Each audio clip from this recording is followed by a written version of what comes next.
thank you so much for bringing in a whole lot of perspectives, which I will also be touching upon. The gentleman from Ernst & Young spoke about fail early, right? The bedrock of the organization that I've come from, at least in the last 4 years, has exactly been that. Right? And let me tell you about my journey with Infosys and some of the areas that we've worked on. So it's a pleasure to be a part of Natcon 18 and to interact with so many of you who've contributed hugely in the area of innovation, thereby driving top line and bottom line growth in your organizations. Okay? I come from a team which looks at harnessing human capital, right? And I'm particularly aligned with the learning and development team at Infosys in the area of behavioral area.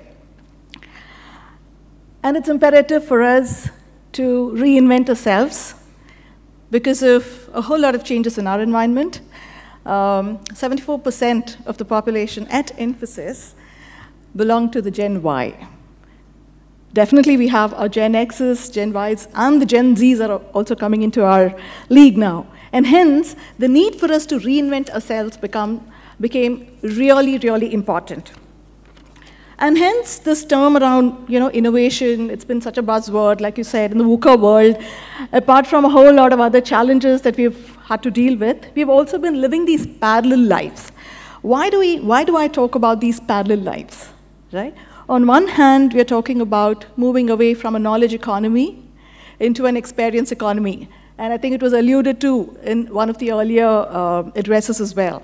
Right? Gone are the days when we are talking about the number of features a product offers, but people are looking at, I think I go back to something that Dr. Gautam mentioned, personalization and contextualization. That becomes really important, right? And here we are. That's the parallel word that I'm talking about. This paradigm shift actually made us start looking away from what is it that we offer to why is it that we offer what we are offering.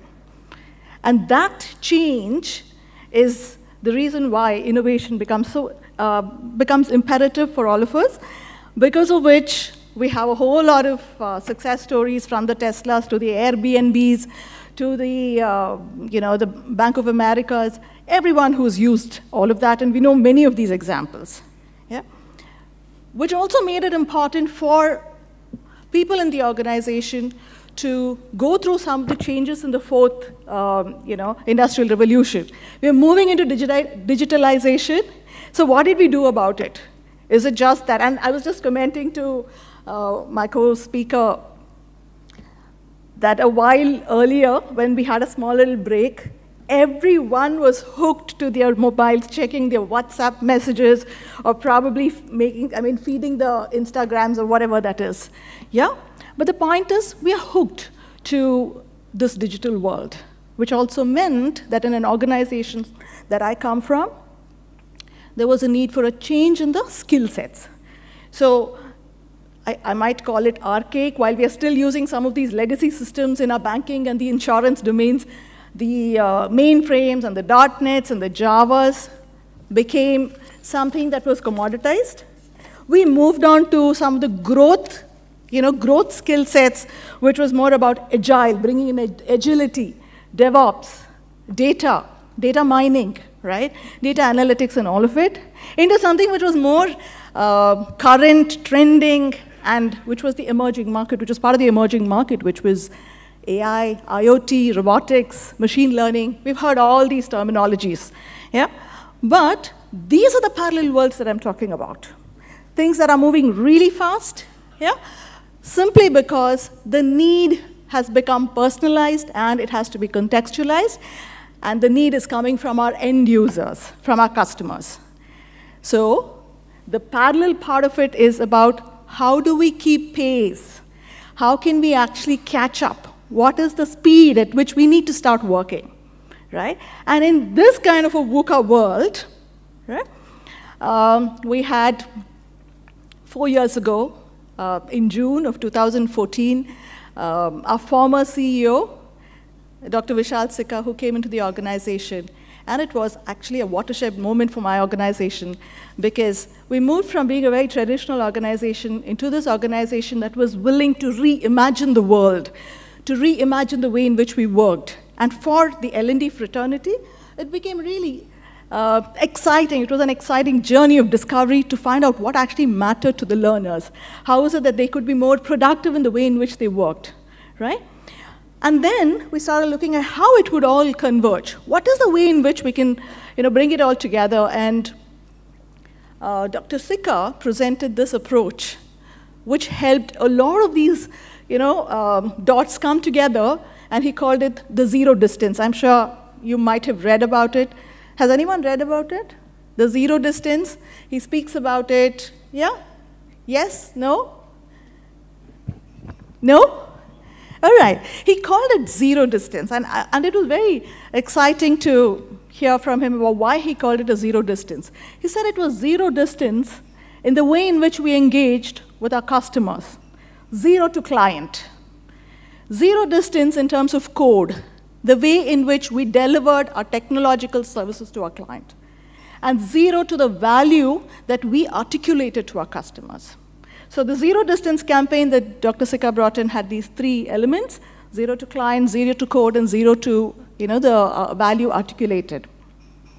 But all of that didn't happen without the influence of design thinking. He said that design thinking was the bedrock, because bedrock of the entire strategy of the organization, because if we wanted the strategy to move, it had to be the acceleration happened because of design thinking, right? So a lot of the examples that we have that I would be talking about over the last 4 years have been because of the design thinking movement that was taken up very, very seriously in the organization. It was about redefining the culture in our organization, looking within, and then being able to engage with our customers to zero the distance that was perceived. Okay? With that, let me share this with you. I don't think this is the, okay. All right, so let me share this with you. There are immense opportunities to innovate. Do you agree with that? Yeah, we've been talking about it. We've been hearing about so many of those success stories. Where do we start? Where do we start? How do we start to innovate? Any suggestions? Any thoughts? I'm sure there are a whole lot of success stories here itself. If you've thought about innovation, where do we start? Yes, please? You identify a value gap, okay? Thank you for that. Change your mindset. Change in the mindset. What does that mean? We are prisoners in our mind. Start accepting changes, right? And when does that start again? Sorry? Those gaps have to be identified. Identify potentials. What potential? Sorry. What else? Open mind. To have an open mind. To be able to engage with a customer and understand the complaints, is it? That's where the gap is, right? Thank you so much for all of that. But it starts with us. Yeah? And all these discussions of identifying the gap, being able to engage with the customers, being able to have a change in the mindset, starts with us. And that's what the design thinking campaign was all about. It was about a change in the culture within the organization, the fabric of the organization, and I'm going to talk to you about that. So I have a couple of, takeaways that I'll be sharing with you, nuggets of information that I'll be sharing with you. I call it the green field, right? For a design thinking engagement to take shape, form, and to deliver results, it's important to have multidisciplinary teams. And that's something that was a change in the culture within the organization. Yes, we worked in bubbles, like a whole lot of organizations that we know about, but Dr. Sikka helped us break these bubbles, right, and become a part of these multidisciplinary teams. And hence, here is the story about how I became a part of one of the many greenfield projects that came our way. at Infosys. While I belong to the behavioral sciences team, I would get involved in this as part of the design thinking campaign, right? And let me share with you what happened. So here is a greenfield project that I was a part of. Okay? That's the client, by the way. As always, we have RFPs, we have conversations with the clients, we have the conversations with the clients that actually give us some kind of information, and the information that we got from the client in bits and pieces. A 170-year-old company, wire and cable manufacturing company in the world, produced high-quality aluminum, copper, and optical fiber networks, was involved in the business of construction, energy, as well as the communications market. And these were some of the additional nuggets of information that we got from the client. The length of the installed cable itself was 450,000 miles. The current power loss, and that's what the client wanted us to address. How can you transform my industry? How can you bring innovation into my space? The current power loss that he was talking about was 24 billion USD per annum, right? And a greenfield project, very, very exciting, but we didn't know where to start because it appeared to be so challenging. So the client's ask was very simple. As always, right? The client's ask is very simple. How can you increase the efficiency in these power lines? How can you decrease the loss because of power leakage, right? The outages, owing to that, the power leakage. Simple ask. What do you think we did? We had all this information from the client. What do you think we did? Isn't it easy to increase the efficiency of the power lines? Let me take you through that journey. And are you able to see the video from there? Because I'm going to be starting a small little video. This is what my experience was when I landed up in this country to get a sense of what this was all about. Sitting in India or in any location would not have helped. So we went there. This is something that we saw.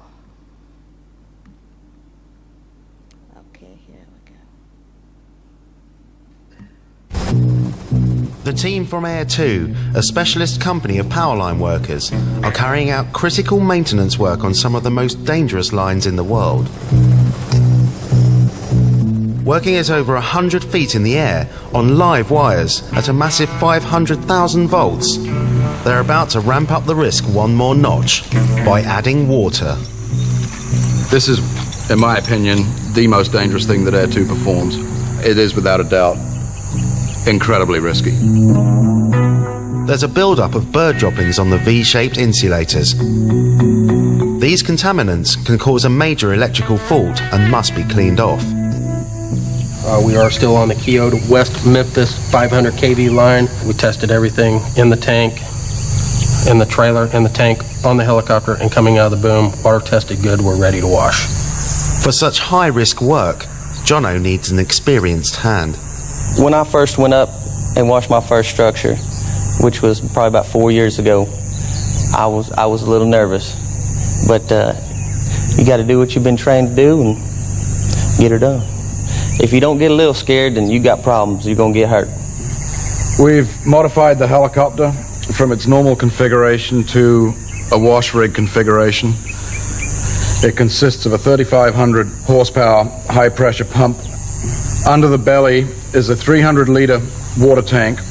The tank will contain enough water to allow us to wash at full power for around 10 to 15 minutes.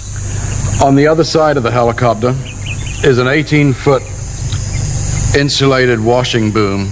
It is extremely powerful. It'll clean paint off if it needs to. For this work, known as hot washing, it's vital that the water they use is completely pure. Should we ever get contaminated water in the water system, the consequences could be disastrous for us. It would immediately make that water conductive. On a 500 kV system, it will produce a fireball in the region of about 20 feet across.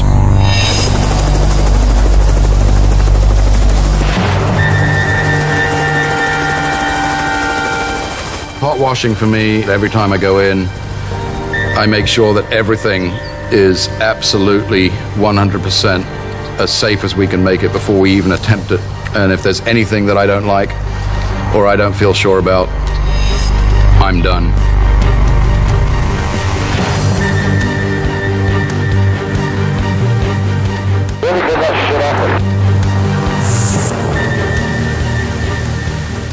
It is extremely counterintuitive to be spraying water on a power line. In fact, most people, when you tell them what we're doing, think we're insane. Most countries don't allow you to even put a power socket in a bathroom. And here we are spraying water at high pressure over the insulators of a 500,000 volt power line. Okay, this one we're going inside. Okay. For Jono and Charlie, absolute concentration is critical. The lineman and the pilot work incredibly closely. The lineman is constantly watching where the blades are and where the tail is. All the parts of the helicopter that the pilot can't see, the lineman will be having eyes on to keep us out of trouble. It puts a lot of strain on both of us when we do it, and you're constantly having to plan for the next potential emergency.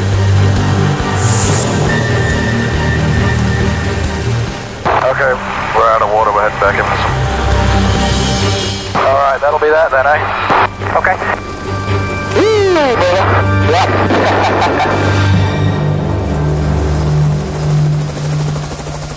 Mission accomplished for Jono and Charlie. How did that make you feel? We were not prepared for the surprise that awaited us. This is what we saw.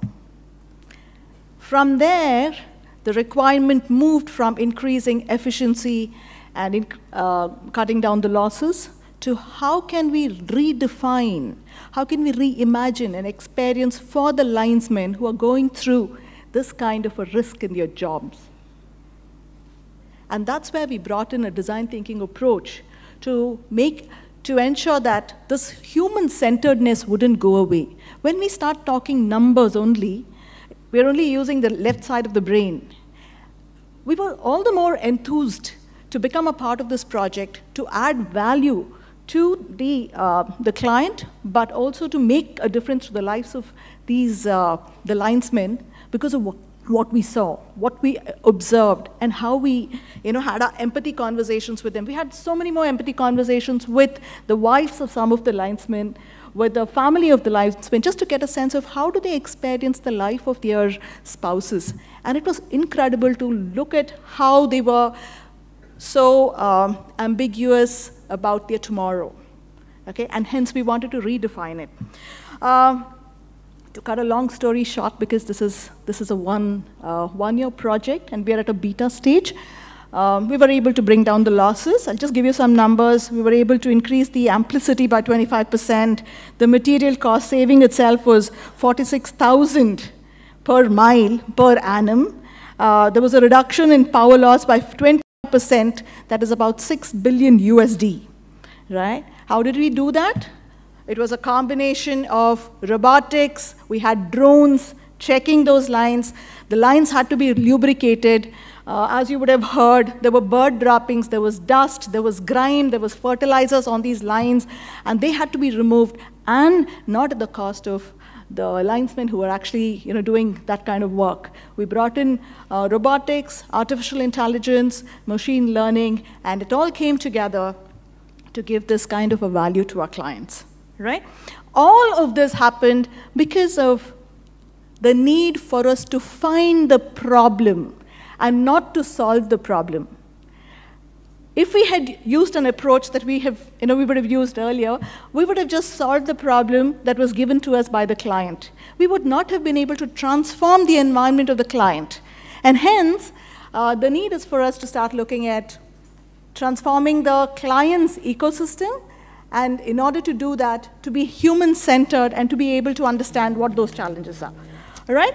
On that note, I just want to also share with you a couple of examples. Yeah. I want to share with you a couple of examples about why it's important for us to use our faculties. We have our faculties. I refer to this as the Cambrian explosion. Yeah? 451 million years ago, when there were creatures in the bed of the ocean, what was seen is these creatures had no guts, they had no shell on their body, and hence they were not able to protect themselves. The number of creatures in the ocean bed were very few. But during the Cambrian explosion, it was called an explosion simply because there was sunlight that penetrated into the seabed, ocean bed, because of which vision came into existence. Animals developed vision, apart from the calcium coating on their bodies, which helped them protect themselves, right? Sometimes we take this particular faculty for granted. The need for us to observe, the need for us to gather information as we're picking things from around our environment is really important. So the Cambrian explosion plays a very important role in our entire journey of engaging with the clients and making sure that there is an experience that we are able to redefine to our clients, right? I share with you something that our former CEO always spoke about. This was in one of the graffiti walls in one of our development centers. He said, design thinking is about learning to see what is not there. That's the only way in which you can be more, right? And in order to do that, it's very easy to pick up the obvious, but how can I move away from that, right? If I have to move away from picking up the obvious, I need to think from my heart. I need to empathize. I need to bring in human-centeredness into the engagements, just like Mr. Naresh was talking about thyrocare, or various other examples that Vijay Govindraj had spoken about, right? So we need to bring in this human-centeredness, and that can only happen if we are able to use our faculties, use our senses, and use both our hemispheres, the left and the right hemispheres, equally, right? I'm going to skip that because I think many of you have heard about design thinking, have used it in your organizations. I'm going to skip that. But I'm just going to take you through what was spoken about earlier. This change in the mindset is a challenge. We are prisoners out there. We need to break free. And if we are able to break free, we are able to bring in disruptive innovation in the spaces that we work in. Here's something that we've done. This is just what I call a temperature check. Coming from the learning and development fraternity, sometimes it becomes imperative for us to go back and justify the kind of work that we do, because otherwise it becomes a soft kind of a job, right? We are able to bring in a lot of ROI into the work that we're doing. Here are a couple of examples. We have driverless cars to reduce the number of facility managers who are working in our Mysore campus. You see the extreme left picture out there? We have about 8,000 to 12,000 student population who have just come in from engineering colleges into our campus at Mysore. Safety becomes a huge issue, right? So we have used virtual reality platforms in order to engage with and ensure that we don't have challenges out there. We have the robotics arm that we've used with some of our banking clients. There is one around farming out there, which is very interesting. I think somebody was alluding to a farming example. We've used IoT to actually bring in some kind of a differentiation to the way in which we've worked with our clients in the past. Empathy conversations helped us understand that it was not just tilling of the soil that these huge machinery was doing. They actually wanted some kind of an input from us about the soil fertility, the weather patterns, and that's what we've done using IoT out there. There are a whole lot of such examples, and it's all driven by what we refer to as human revolution. We have Alan Kay out here. Alan Kay, who is partnering with our organization very closely, he spoke about a human revolution, and this is what we've been aspiring to do. Have we been able to achieve all of what we wanted to do? No. We are failing early in many, many instances, and we are learning from our mistakes. We are making iterations as we go along. But this is something that I want to share with you finally. it is possible from the learning and development fraternity to put our metrics around the kind of work that we do, to be able to identify and talk about the business results, thereby driving our top line and bottom line goals, and hence stay relevant in this, in this group of human resource developers, right? So on that note, thank you very much. With this, we are looking at the next. There are a whole lot of gaps that have been identified, but there is something that I'm working on, which is a stack of behavioral competencies that are actually required. It's not just design thinking or problem solving. We have, according to the study that I have done, we have close to 12 competencies that we want to focus on, including collaboration or our ability to empathize. All of that have to come together. Culture, values, all of these come together to form the bedrock of creating an ecosystem where innovation becomes a way of life. Thank you very much.